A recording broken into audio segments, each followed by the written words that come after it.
Assalamualaikum warahmatullahi wabarakatuh. Salam jumpa kembali untuk pertemuan yang kesekian kalinya. Mudah-mudahan anakku semuanya sehat selalu dan tetap bersemangat. Untuk pertemuan kali ini Bapak akan menjelaskan tentang propeller shaft atau yang dikenal istilahnya kopel.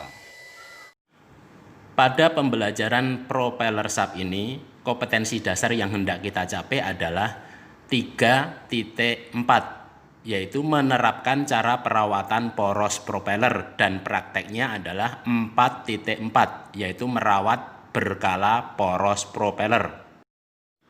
Adapun tujuan pembelajaran di bagian praktek propeller shaft ini adalah: 1. Menjelaskan fungsi poros propeller. Yang kedua, menjelaskan bagian utama poros propeller dan fungsinya. Yang ketiga, pemeriksaan poros propeller.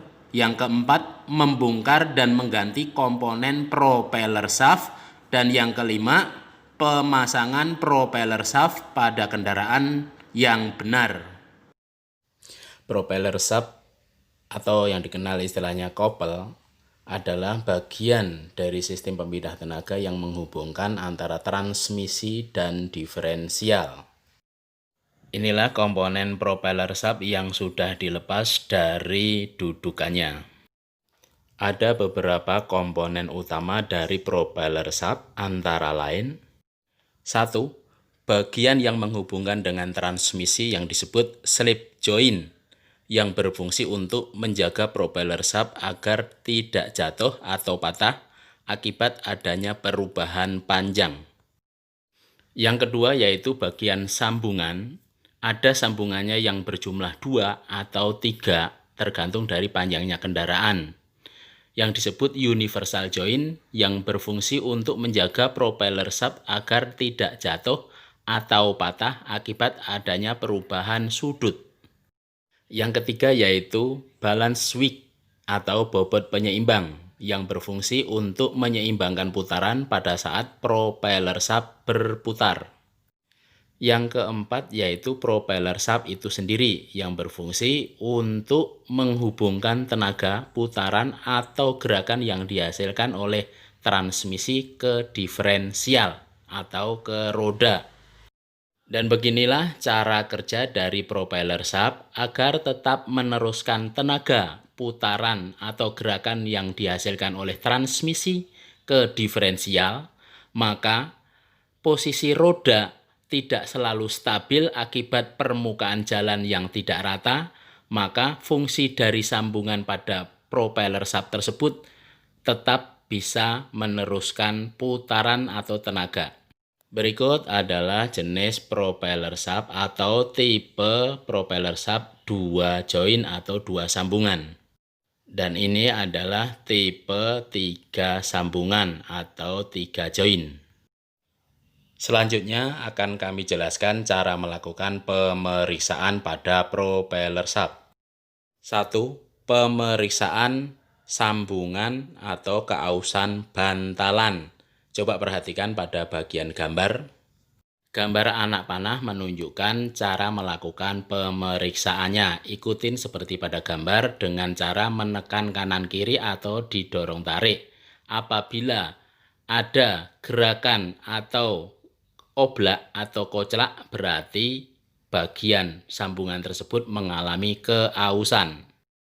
Langkah perbaikannya yaitu ganti bantalan tersebut. Pemeriksaan yang kedua pada propeller shaft yaitu pemeriksaan run out atau keolengan. Caranya yaitu letakkan propeller shaft pada kedua buah blok V yang ada di meja perata.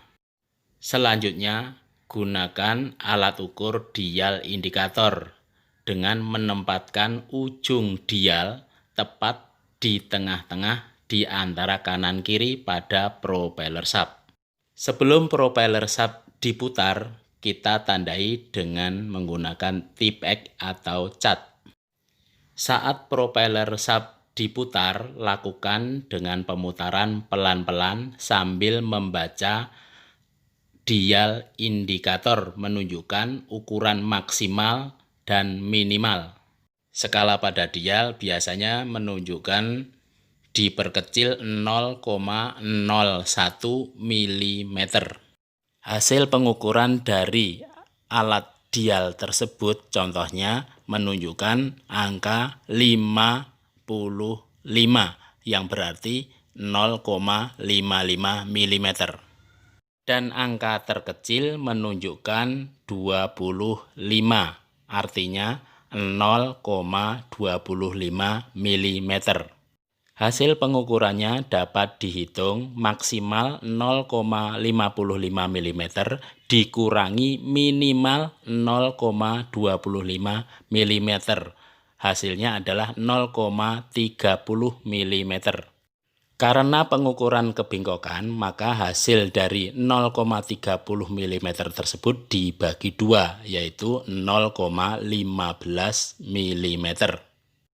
Selanjutnya, hasil dari pengukuran tersebut bandingkan dengan ketentuan atau spesifikasi yang ada pada servis manual. Bila hasil pengukuran tersebut melebihi dari spesifikasinya, yang berarti propeller shaft sudah mengalami kebengkokan yang berlebihan. Perbaikannya propeller shaft harus diganti. Selanjutnya akan dijelaskan cara melakukan pembongkaran propeller shaft. Yang pertama, kita perhatikan dari pengunci pada bagian sambungan tersebut yang disebut snap ring atau ring sepi. Snap ring penguncian model jarum, ada snap ring yang dipasang di luar, ada pula penguncinya yang dipasang di dalam. Setelah penguncinya dilepas, lakukan pemukulan pada bagian yoke beberapa kali sampai bagian needle bearing cap-nya terlepas. Tetapi pemukulannya harus berhati-hati, jangan sampai membuat rusak bagian yang lain. Untuk menghindari kerusakan, maka gunakanlah alat tracker. Inilah bagian-bagian dari universal joint yang sudah dilepas. Bagian tengah yang disebut spindle, yang disebut needle bearing, tempat bantalan yang disebut bearing cap, penguncinya yang disebut snap ring, dan penutup debu istilahnya boot atau seal. Selanjutnya, setelah diadakan penggantian komponen dan pemasangannya, maka olesi dengan menggunakan grease atau gemuk pada bagian yang bergesekan, seperti pada bagian bearing cap dan needle bearing, juga spindle. Inilah propeller shaft yang sudah selesai dilakukan penggantian komponen. Sebelum kita lakukan pemasangan propeller shaft pada kendaraan, kita cek terlebih dahulu letak tanda pemasangannya. Bila tanda pemasangannya belum tepat atau tidak benar, maka kita lakukan pemasangan ulang sampai benar. Yang tadi untuk pembelajaran propeller shaft. Untuk selanjutnya tugas-tugas dari Bapak silahkan diselesaikan di Google Classroom.